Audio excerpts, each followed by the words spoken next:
우리가 보고 있는 다니엘서는 총 12장으로 구성되어 있는데 우리가 지난주까지 봤던 6장까지가 바로 전반부입니다. 전반부는 바벨론 포로로 잡혀간 사건부터 시작해서 역사적 시간의 연대순으로 기록되고 있고요. 우리가 잘 인지하지 못했지만 각 장마다 에피소드들이 기록되어 있어요. 그런데 그 사건들이 다니엘과 혹은 다니엘의 세 친구와 연관되어지면서 위기를 맞는 사건들로 기록되어 있거든요. 그런데 그 위기 때마다 하나님의 특별하신 간섭하심과 개입하심을 통해 승리하게 하시고 하나님의 구원 역사가 비록 이스라엘이라는 나라가 멸망되었어도 단 한순간도 끊이지 않고 지속적으로 이어지고 있음을 지난 6장까지 보여주고 있습니다. 그와 반면 이제 오늘부터 보는 7장은 그리고 마지막 장까지는 다니엘이 살아가는 삶 동안에 받았던 지극히 개인적인 것이죠. 예언이나 환상들을 기록해 주고 있는데 총 4개의 예언과 환상이 시간의 순서대로 본인이 받았던 순서대로 기록해 주고 있어요. 우리가 볼 오늘 7장은 4종류의 짐승에 대한 환상을 말씀하고 있는데 1절에 보면 이렇게 말씀하고 있습니다. 바벨론 벨사살 왕 원년에 다니엘이 그의 침상에서 꿈을 꾸며 머릿속으로 환상을 받고 그 꿈을 기록하며 그 일의 대략을 진술하니라 라고 말씀하거든요.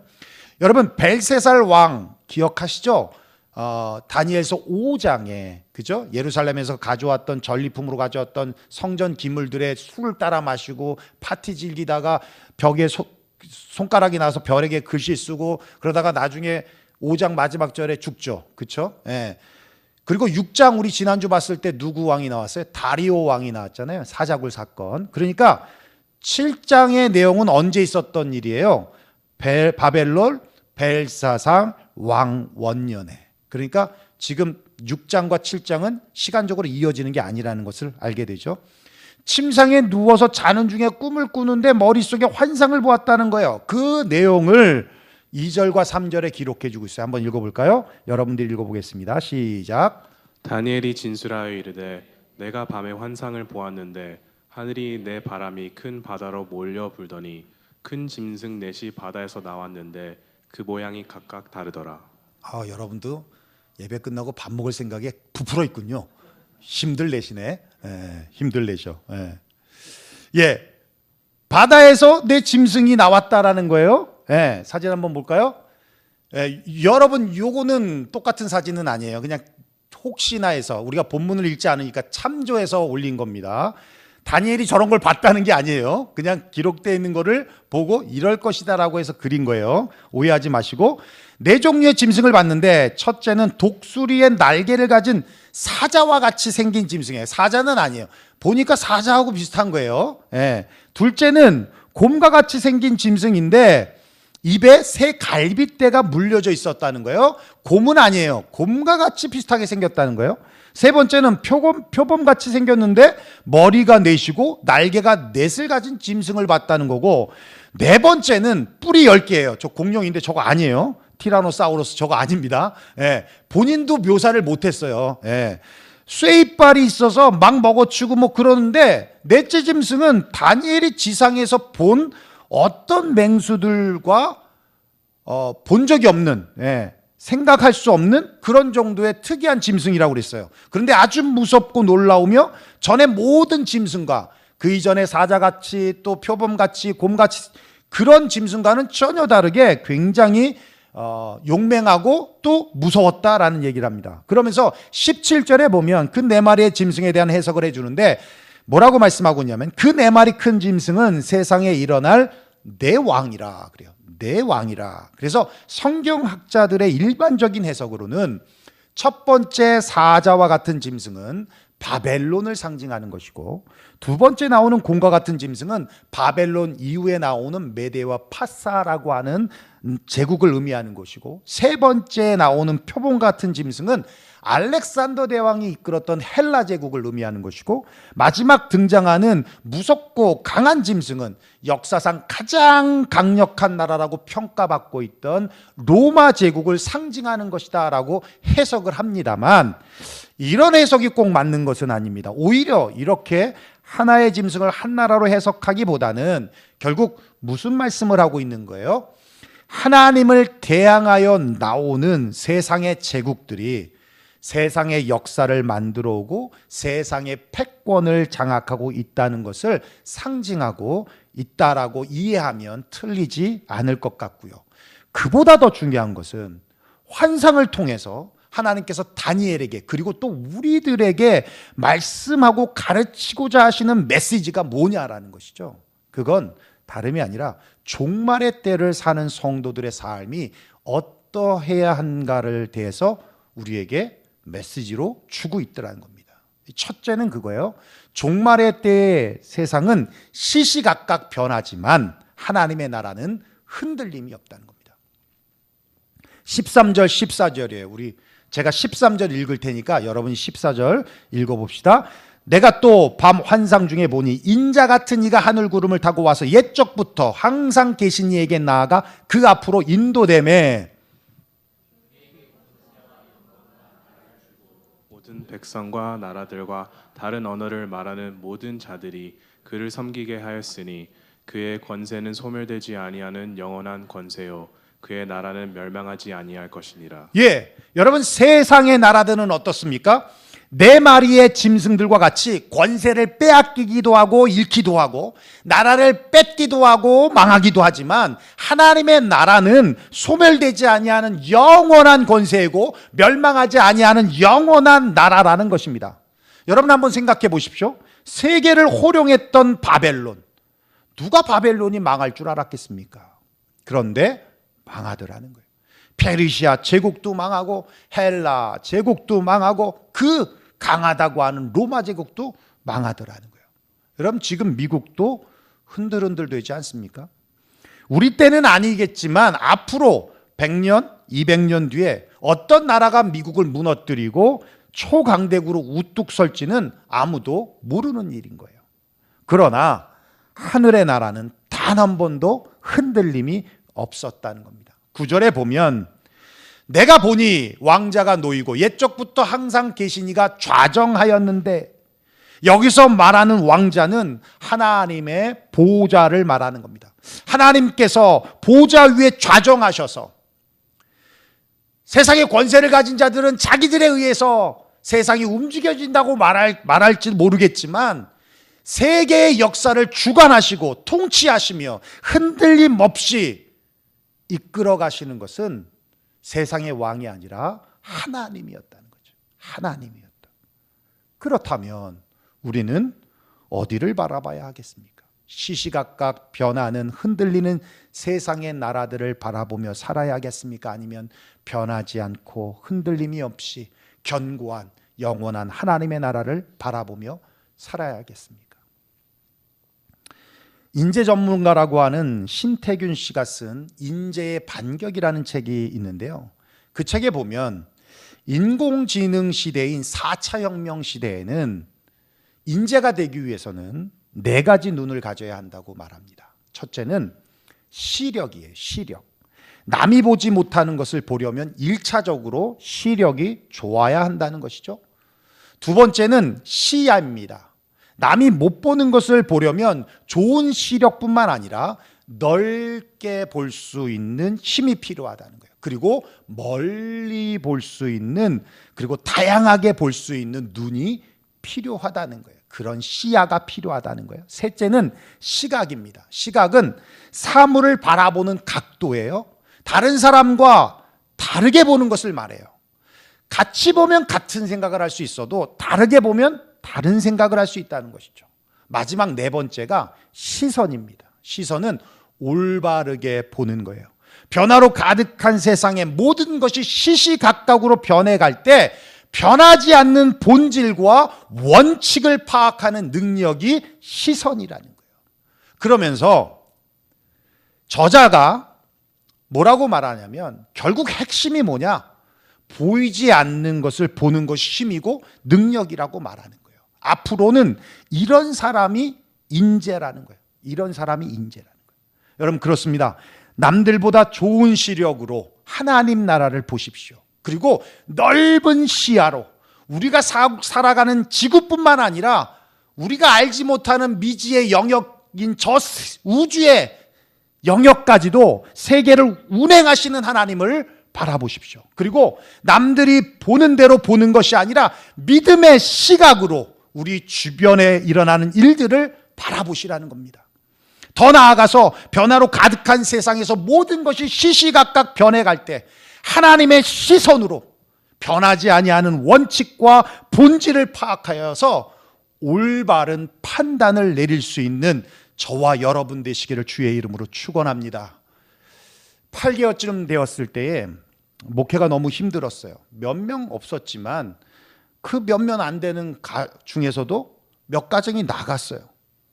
내가 생각하던 대로 목회도 안 되고, 그래서 매일 밤에 교회에 기도하러 가는데 하루는 키를 안 가져갔어요. 야, 진짜 어찌나 한심한지. 목사가 교회에 기도하러 갔는데 키를 안 가져갔어요. 야, 이 진짜 한심하죠. 주차장에 차를 세워놓고 세도나 밴 안에서 엄청 울면서 기도했습니다. 기도했는데 그때 하나님이 내게 주신 음성이 그거예요. 지금도 생생하게 기억이 납니다. 교인이 나갔지 내가 나갔냐. 교인이 나갔지 내가 나갔냐. 하나님만 바라보며 목회하겠다라고 시작했는데 하나님께서 보내준 성도가 나갔다고 성도 바라보고 그리고 목회하고 있더라는 거예요.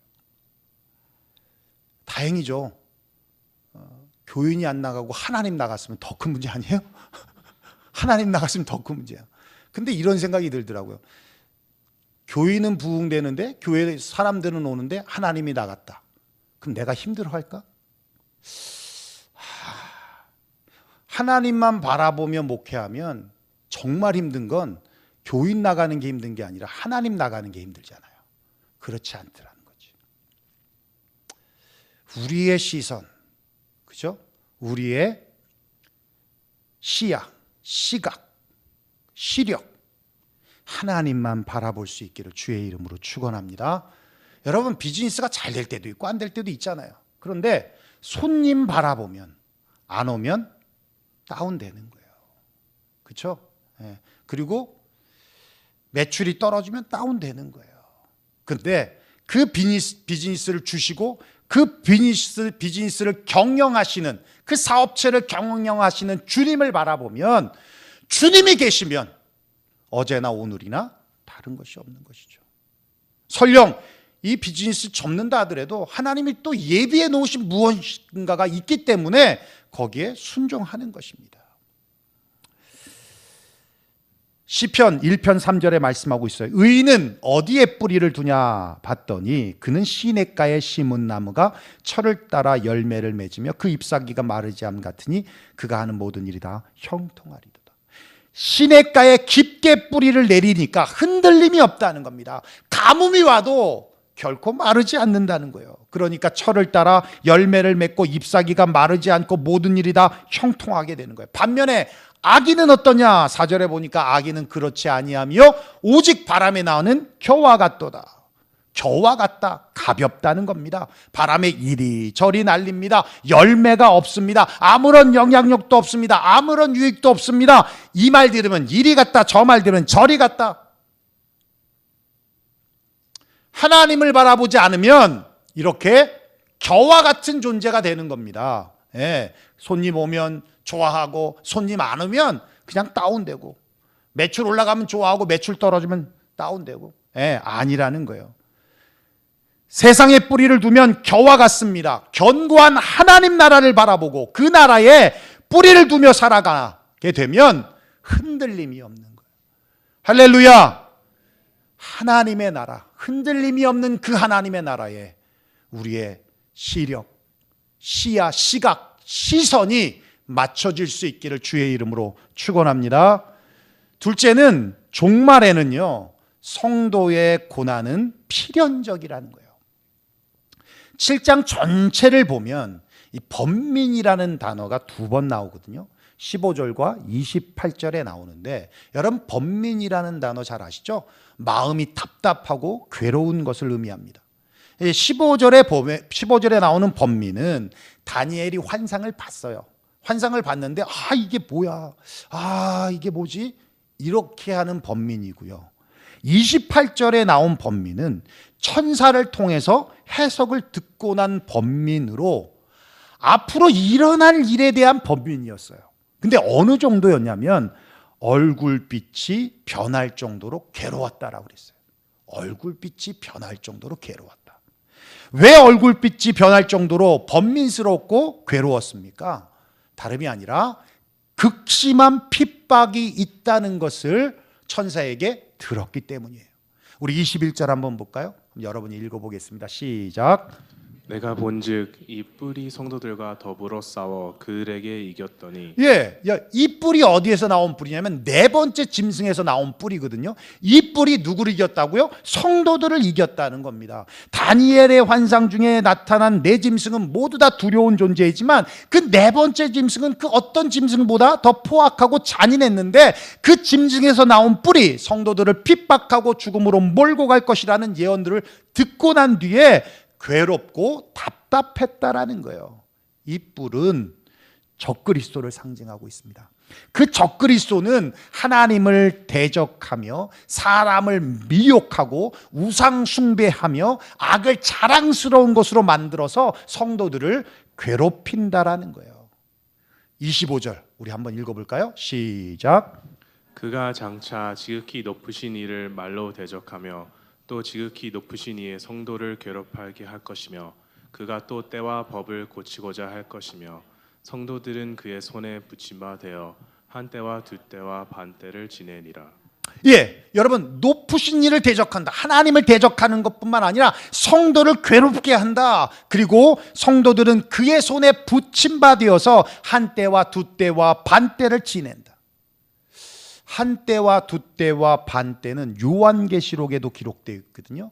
그걸 합치면 3년 반의 시간과 같습니다. 즉 예수님이 재림이 있기 이전에 성도들은 일정 기간, 한 때와 두 때와 반 때와 같은 일정 기간 동안 사탄의 손에 붙잡힌 바 되어 핍박과 환난을 받게 된다라는 거예요. 이렇게 반드시 찾아오게 되는 성도의 고난을 기억하라는 것입니다. 왜 이런 말씀을 하고 있습니까? 성도라면 누구나 겪게 되는 믿음의 시련이 있다는 거예요. 왜 나에게만 이런 시련을 줍니까가 아니라는 겁니다. 누구나 겪는 시련이 있더라는 겁니다. 그러나 고난 가운데 믿음을 지키는 자들은 반드시 승리할 것이다라고 말씀하고 있어요. 우리 22절 말씀 한번 볼까요? 시작. 옛적부터 항상 계신 이가 와서 지극히 높으신 이의 성도들을 위하여 원한을 풀어주셨고 때가 이름에 성도들이 나라를 얻었더라. 성도들의 원한을 풀어주셨고 나라를 얻었더라. 믿음을 지킨 사람들은 반드시 승리한다는 겁니다. 할렐루야. 반드시 승리한다. 반드시 승리한다. 멘탈력의 권위자라고 불리우는 페니 멜러리가 쓴 나는 해낼 수 있다는 믿음이 인생을 바꾼다라는 책에 보면 참 재미있는 이야기가 나오는데요. 당나귀가 발을 헛디뎌서 우물에 빠졌습니다. 그것을 본 주인이 고민하다가 이런 결론을 내려요.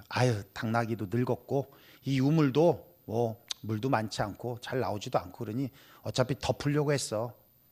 덮자. 당나귀 꺼내는 게 더 힘든 거예요. 덮어버리자.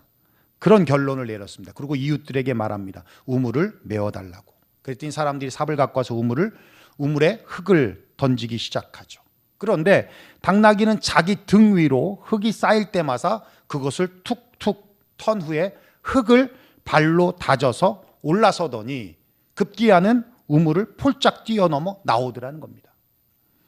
그러면서 저자가 이런 말을 해요. 우물에서 나오려면 온갖 종류의 흙을 털어내고 밟고 일어나야 한다. 여러분, 우물에 빠진 당나귀 꼴이 고난 아닙니까? 그보다 더 큰 고난이 뭐예요? 우물에 빠져 있는데 흙을 덮는 거예요.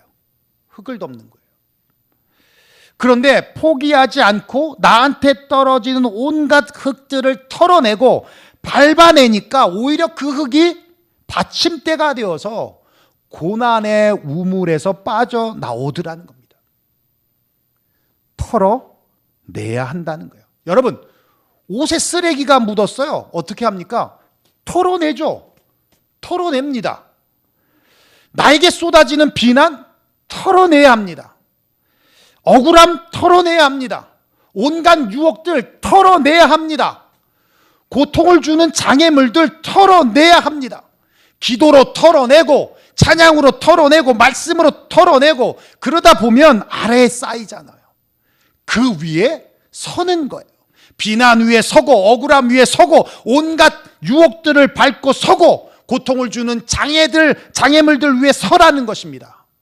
그렇게 되면 고통도 사명을 이루는 재료가 되고 질병, 실패, 박해, 비난, 장애도 하나님의 뜻을 이루는 매출이 된다는 거예요. 재료가 될 수 있다는 겁니다. 그런데 보면 털어내지 않고 자꾸 쌓아놔요. 생각에 쌓아놓고 마음에 쌓아놓고 그것도 모자라서 옆 사람들한테 쌓아놓습니다. 넘겨주죠. 그러면 주변에 있는 사람들도 힘든 거예요. 그러면 안 된다는 겁니다. 그 쌓인 오물들이 결국 나를 매장시키고 나를 매몰시키게 하는 거예요. 여러분, 털어버리실 각오를 하십시오. 피하지 말고 도망가지 말고 마음과 생각에 쌓아놓지 말고 털어버리시라고요. 털어버리시라고. 그리고 밟아서 다져버리십시오. 다져버리십시오. 그렇게 될 때 고난의 우물에서 빠져나올 수 있는 겁니다. 여러분의 자녀가 혹은 여러분의 동료가 인생이 너무 힘들다고 어떻게 살아야 할지 모르겠다라고 하면 여러분 뭐라고 말씀하시겠습니까? 야, 다 너 나이 때는 힘든 거야. 시간이 지나가면 돌아보면 아무것도 아니야. 조금만 참아 라고 하실 겁니까? 아니면 야, 그게 뭐가 힘드냐? 살다 보면 에휴, 그보다 더 어려운 일이 한두 가지가 아니야. 에휴, 그거 가지고 네 인생 포기하려고 그러면 에휴, 차라리 지금 가는 게 낫겠다.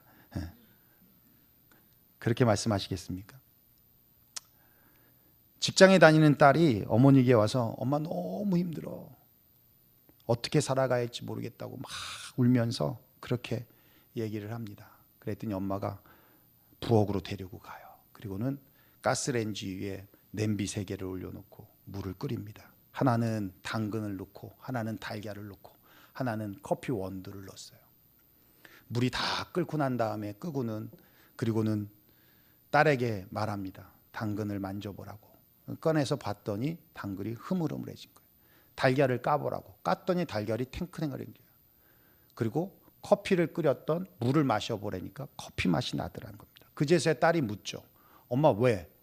뭐 하는 거야? 그랬더니 엄마가 하는 얘기가 똑같이 불의 세기도 똑같고 냄비에 물에 담긴 것도 똑같고 그런데 어떤 것은 흐물흐물해지고 어떤 것은 탱글탱글해지고 어떤 것은 물을 벼끄더라는 거예요.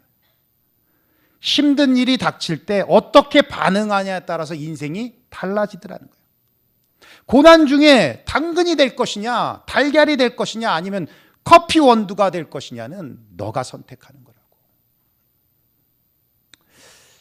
여러분은 무엇을 선택하시겠습니까? 당근을 선택하시겠습니까? 달걀을 선택하시겠습니까? 아니면 커피 원두를 선택하시겠습니까?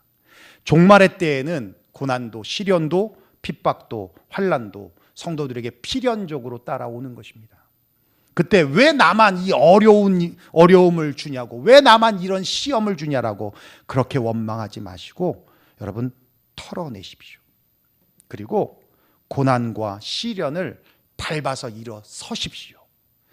그래서 당근이 아니라 적어도 더 단단해진 달걀이 되시고 물을 변화시키는 원두 커피가 되시기를 주의 이름으로 축원합니다. 마지막 세 번째는요, 종말의 때에 견고한 하나님 나라를 바라보며 고난을 이겨낸 거룩한 백성들은 반드시 믿음의 상급을 얻게 된다는 거예요. 우리 20절 한번 읽어볼까요? 27절 시작. 나라와 권세와 온 천하 나라들의 위세가 지극히 높으신 이의 거룩한 백성에게 붙임 바 되리니 그의 나라는 영원한 나라이라.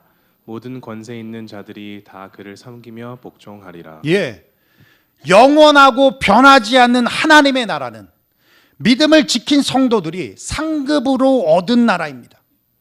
환난과 핍박 중에도 믿음을 지키고 끝까지 예수 그리스도를 주로 시인하는 성도들은 모든 고난을 이기고 승리하게 되는 거예요.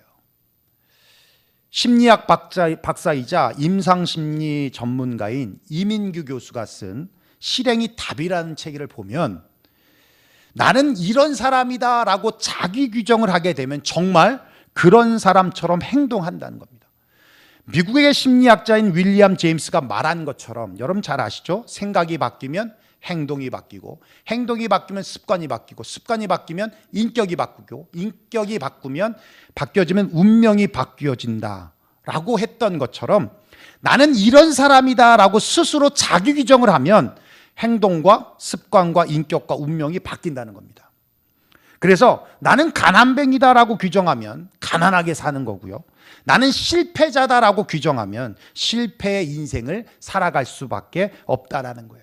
여러분, 이스라엘 백성들이 자신들을 한철 메뚜기라고 자기 규정을 하니까 결국은 바로 코앞에 둔 가나안 땅을 들어가지 못하고 광야에서 다 죽게 되지 않았습니까? 그런데 사도 바울은 항상 그의 서신에 보면 하나님의 종이라고, 하나님이 세워주신 사도라고 그렇게 자기 규정을 하다 보니까 결국 세계 복음화를 이루더라는 겁니다.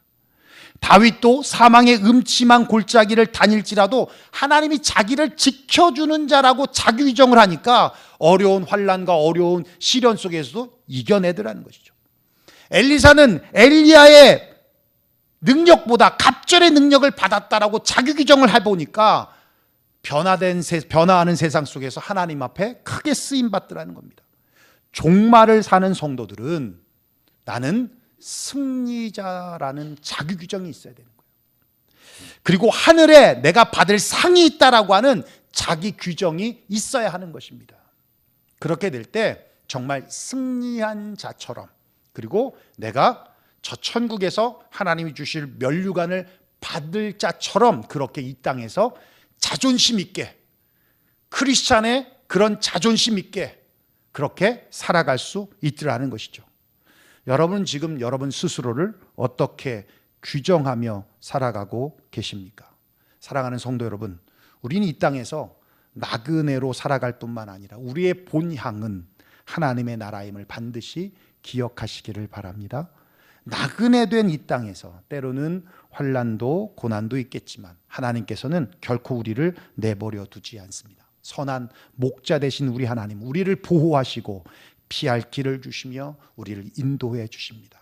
그러니 이번 한 주간도 땅의 것을 바라보지 않고 영원한 하나님의 나라를 바라보며 살아갑시다. 그리고 그 나라에서 받을 상급을 바라보며 믿음으로 살아가기를 원합니다. 권능의 하나님께서 이 땅을 심판하시는 그날, 주님은 우리가 옳았다라고 말씀하시며 구원의 영광을 누리게 하실 것입니다. 그렇게 이번 한 주간도 살아가시는 에브리데이 크리스찬들이 되시기를 주의 이름으로 축원합니다. 기도하겠습니다.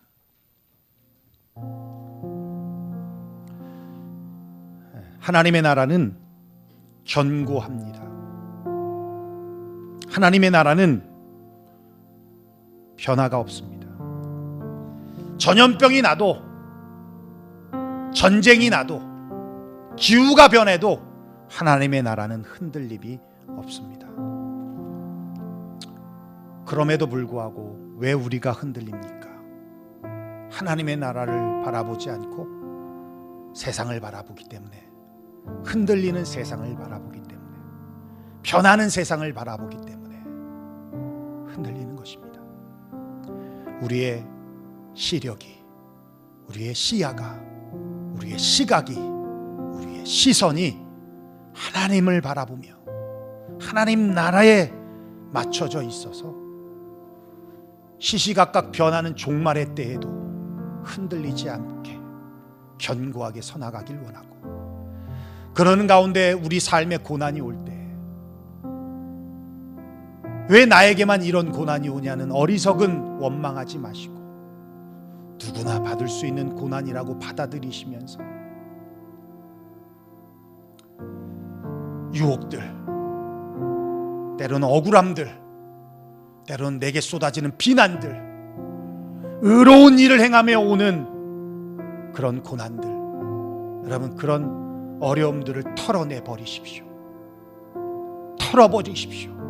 마음에 쌓아두지 말고, 생각에 쌓아두지 말고, 이웃 사람들에게 그런 말들로 풀려하지 말고 털어버리시라는 거예요. 그리고 밟고 일어서십시오. 그러면 당근이 아니라, 달걀이 아니라 원두커피와 같이 그렇게 주변을 변화시킬 수 있는 영향력 있는 시냇가에 심겨진 나무와 같이 시절을 쫓아 과실을 맺으며 그 잎사귀가 마르지 않고 그 하는 모든 일이 형통하게 되어지는 그런 축복을 누리게 될 것입니다.